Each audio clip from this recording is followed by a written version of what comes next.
Genies and gents, today I wanted to talk to you about hair braiding and how can you make money doing it.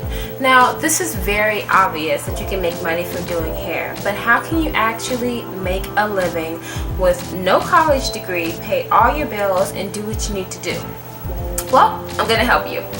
So let me give you guys a little bit of backstory about me. I've been braiding hair since I was 17. I started in Dallas, so it's been like 6 years now because I'm 23. And I've been doing that full time, and it's all I've pretty much ever done. You guys have to excuse my eyebrows. They are light, and they're not supposed to be. I used the wrong eyeliner, and I did it in the viewfinder. I did my makeup in the viewfinder, so totally should have did it in the mirror. Did not feel like it. Couldn't find my other brown one. And you know, I'm not a beauty guru, so I'm lazy, and that's all I can say.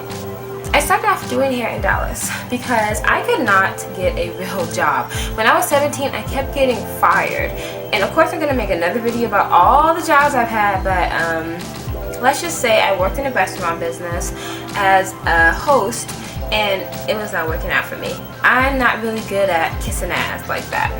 So anyway, I was like, well, you know, I'm not really making any money because I need to make money because I'm poor, my family's poor. And so I just knew I knew how to braid, so I was like, well, you know what, let me just start seeing if I can get into it.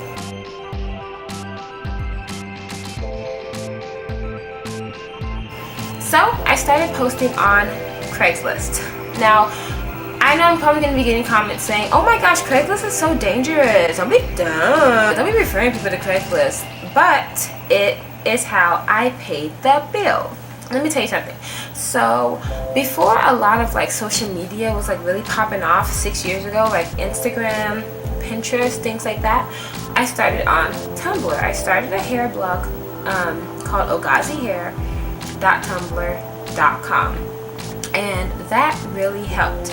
You see, after I would do somebody's hair on Craigslist, see, a lot of women, the crazy thing is that people will literally come to you if you have good prices, even if they have never seen your work. I'm drinking apple soda. So, people are interesting. They will literally come to you seeing that you have no prior experience, and they'll come get their hair done. So a typical posting of mine to get people's attention would say in capital letters, box braids, cornrows, kinky twist, blah blah. I do them, you know, under $100, blah blah blah. And then, but I was first starting off, so I was doing hair so cheap. I mean, I would do things for $20, $30. I didn't even have my license and things like that. And with practice, I started getting a lot of clientele. Then I spruced up my blog a little bit. At first my blog was just very boring, very just nothing. And I was like, this is a blog, there's templates. I mean, it's Tumblr. All you gotta do is pick purple and you brightened it up, and pick white, blah blah.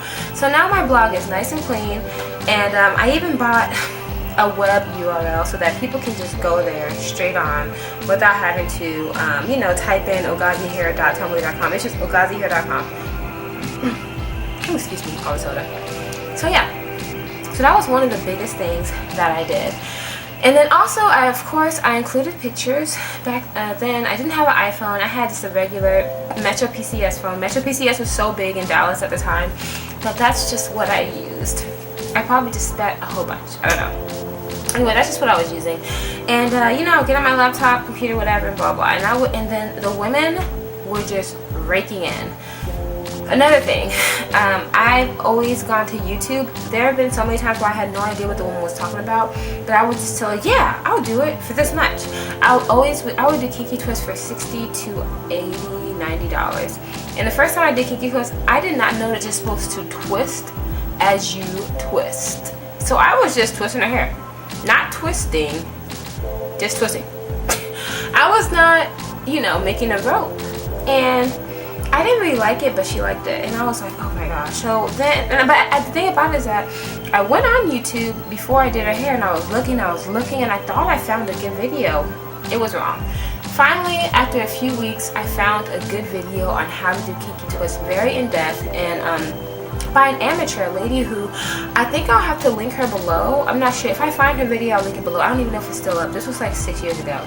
but she showed how to do it, and it was good. She was doing it on her daughter and everything. So anyway, yeah, so YouTube is a big, huge resource. Of course now, back then when I was braiding hair, YouTube, first of all, box braids were not cracking 6 years ago, okay? It was all about the weaves, bundles, blah, blah, blah. But then, I don't know what happened. I think that it was like the stars were aligning and God just knew that I was going to be jobless, because the natural hair braid just came over like 6 months later. I have been braiding since I was a kid. My mom taught me how to braid on my doll. She taught me how to braid on myself, how to cornrow, how to do sew-ins, everything, because my mom is a beautician and she's been doing it for 40 years.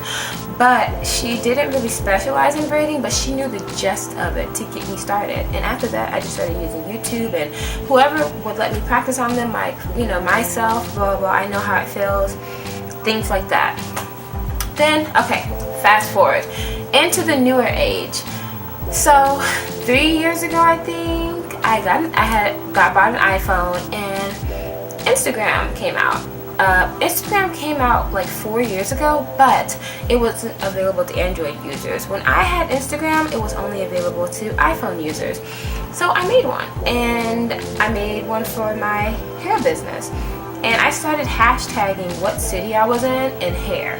Like if I was in Houston, HTX hair or Houston hair, I would just hashtag, not crazy, but I would put like 4 hashtags on there.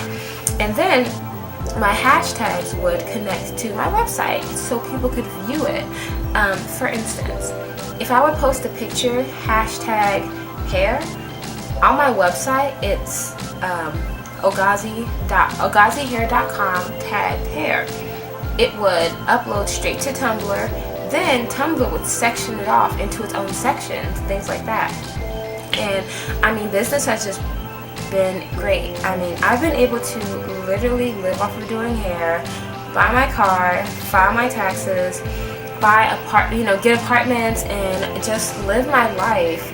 And because I'm a hustler. I'm a hustler for a living, and that's just what I do.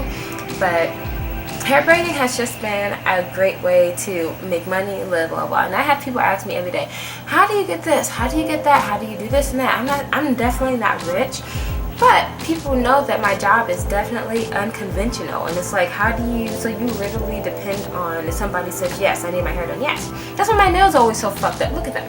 Because I don't have time. I don't have time to go get acrylics done or French tips or anything like that, because I'm constantly doing hair, and honestly guys, it's just going to get messed up and I'm going to be upset and disappointed. So that's why my nails are just never done. Like I was doing hair last night.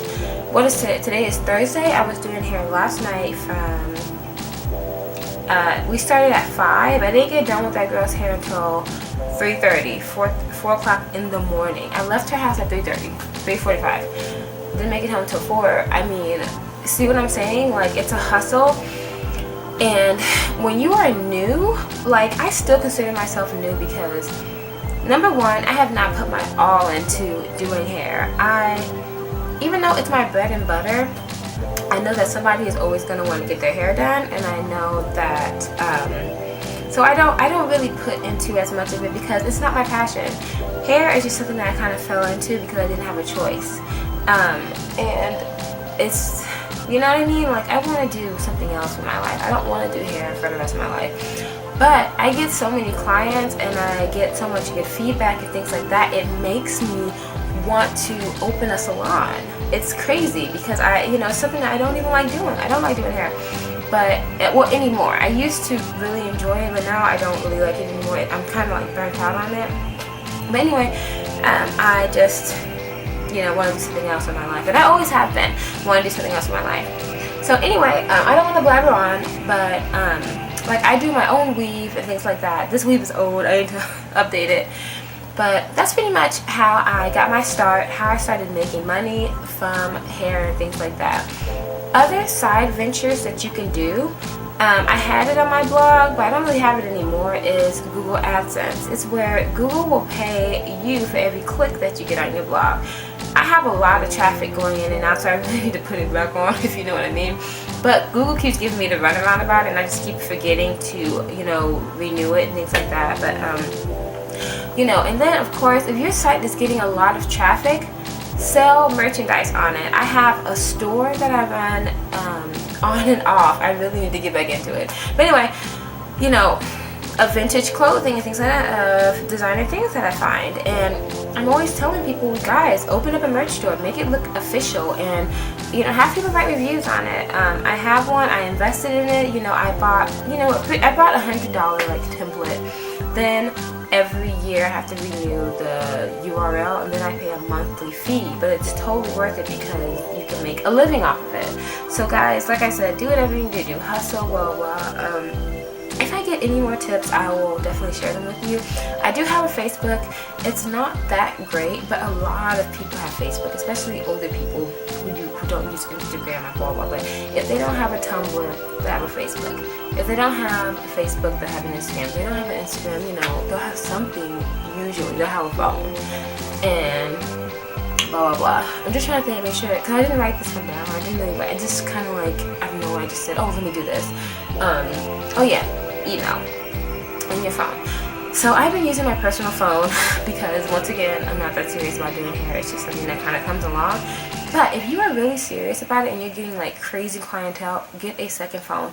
Even if it's a Cricket phone, get something that has decent service and that can send and receive pictures and that you can get email with. I do have my email on my client's page, but I'm not constantly checking my emails. And a lot of people just don't use email anymore. So what I do is I just have them text me. I always tell them on the Instagram, on my website, guys, in your first message, this is what you need to start off doing so that you don't get flustered, overwhelmed, blah blah blah. Tell them, I need a pic of what your hair looks like. Tell me what you want. Tell me the length and the size that you want. And then we can go from there. Okay? And then if somebody sends you a picture of a celebrity or a person, ask them, so what do you like about this picture? Because sometimes women send me pictures of a mixed girl whose hair is like hanging off of one string, but it's like boho chic, and they're like, oh my gosh, she's beautiful, that's what I want. And that's not the right thing for your hair. And I have to tell people, like, that's not right for your hair. Like, you need to get something else, because first of all, you're going to be disappointed because you guys have a different texture, you guys have a different length, and you can't get the same hairstyle that a long-haired girl has if your hair is short, because if your hair is short, you can't get big braids. Like, a lot of girls who have longer hair can get big braids because the parts are big, but if your hair is short, how are you going to get, that's a client said to me now, how are you going to get big braids? This is going to fall off, you know what I mean? So yeah, I mean, when you do it, I'm going to link everything below on just like steps and things like that, and what to know, what to think about, how to be prepared, okay, and how to become successful at doing hair. Another big thing is customer service. If you mess up on somebody's hair, fix it. If somebody is not happy with their hair, you need to figure out what you guys can do. Do you want a partial refund? Do you want a full refund? Do you want me to fix it? I mean, what? Of course, I've had so many people not like their hair, especially when I was first starting off.